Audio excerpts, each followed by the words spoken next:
ನಿನ್ನೆ ನಡೆದಂತ ಘಟನೆಯನ್ನ ಅವಕಾಶ ಕೊಡಿ. ನಿನ್ನೆ ನಡೆದಂತ ಘಟನೆಯನ್ನ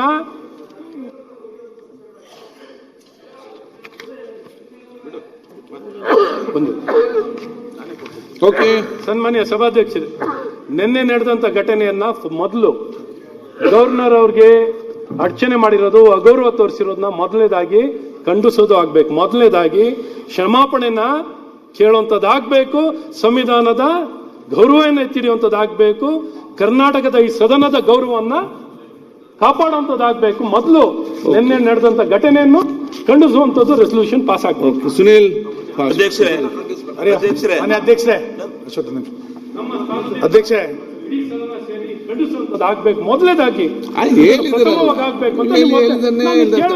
ಕೇಳ್ತಾ ಇದ್ದೇನೆ, ಕರೆಕ್ಟ್ ಆಗಿ ಇಲ್ಲಿ ತಲೆ ತುಂಬಿ ಹೋಗಿದೆ. ಕೇಳಿ ಆಯ್ತು, ಹೇಳಿದಿರಿ ನೀವು. ಮತ್ತೆ ಮಾನ್ಯ ಅಧ್ಯಕ್ಷರೇ, ನಿನ್ನೆ ರಾಜ್ಯಪಾಲರು ಜಂಟಿ ಅಧಿವೇಶನವನ್ನ ಉದ್ದೇಶಿಸಿ ಭಾಷಣ ಮಾಡುವಂತ ಸಂದರ್ಭದಲ್ಲಿ ಮಂತ್ರಿಗಳು ಮತ್ತು ಆಡಳಿತ ಪಕ್ಷದ ಸದಸ್ಯರು ರಾಜ್ಯಪಾಲರಿಗೆ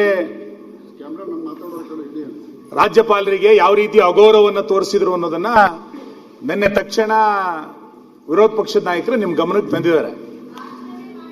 ನೀವು ಸುಮ್ಮನೆ ಕೂತಾಗಿ ಆಯ್ತು, ನಮ್ಗೆ ಗೊತ್ತು ಯಾರು ಮಾತಾಡೋದು. ರಾಜ್ಯಪಾಲರಿಗೆ ಸದನಕ್ಕೆ ನೀವು ಮತ್ತು ಸರ್ಕಾರ ಕರೆದ ನಂತರ ಅವರಿಗೆ ಶಿಷ್ಟಾಚಾರದಲ್ಲಿ ಗೌರವವನ್ನು ಕೊಡಬೇಕಾಗಿರುವಂತದ್ದು ಈ ಸದನದ ಕರ್ತವ್ಯ ಇದೆ, ನಮ್ಮೆಲ್ಲರದು ಕೂಡ ಕರ್ತವ್ಯ ಇದೆ, ಜವಾಬ್ದಾರಿ.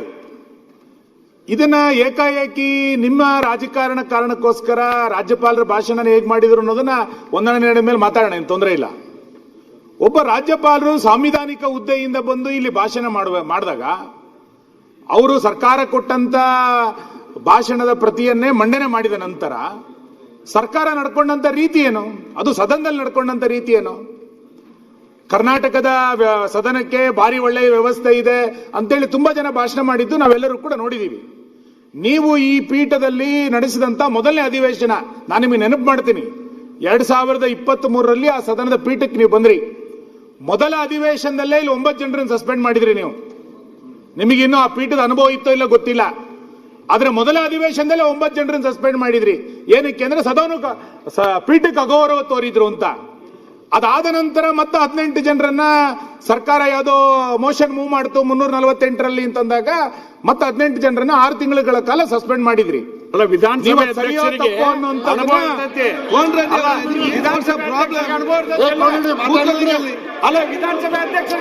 ಕೇಳಿ ಅವ್ರು ನನ್ನ ಹತ್ರ ಮಾತಾಡಿದ್ರೆ ಆಯ್ತು ಕೂತ್ಕೊಳ್ಳಿ. ಈಗ ನೀವು ಅಧ್ಯಕ್ಷ